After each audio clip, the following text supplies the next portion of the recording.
બનાસકાંઠા જિલ્લાના ઓગળ તાલુકાના થરા ખાતે ઉનાળાની કાળઝાળ ગરમીને ધ્યાનમાં રાખીને મૂંગા પશુઓની સેવા માટે એક ભવ્ય જીવદયા કાર્યક્રમનું આયોજન કરવામાં આવ્યું।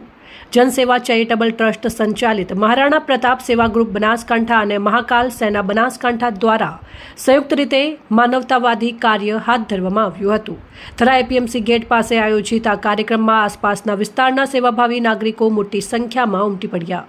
આ પ્રસંગે આયોજક શૈલેન્દ્રસિંહ વાઘેલા, ભૂપતસિંહ રાજપૂત તથા તેમની ટીમ દ્વારા પક્ષીઓ માટે 1500 ચકલી ઘર અને 1500 પાણીના કુંડાનું વિનામૂલ્યે વિતરણ કરવામાં આવ્યું। કાર્યક્રમની શરૂઆત પધારેલા આમંત્રિત મહેમાનો દ્વારા દીપ પ્રાગટ્ય કરી કરવામાં આવી અને આ અવસરે ઉપસ્થિત મહાનુભાવોનું મોમેન્ટો આપી સન્માન કરવામાં આવ્યું। આયોજકોએ જણાવ્યું હતું કે પક્ષીઓ પણ સૃષ્ટિનો એક મહત્વનો ભાગ છે। ગરમીના દિવસોમાં ત્રસ્યા પક્ષીઓને પાણી અને રહેવા માટે માળો મળી રહે તે હેતુથી આ વિતરણ કરવામાં આવ્યું છે।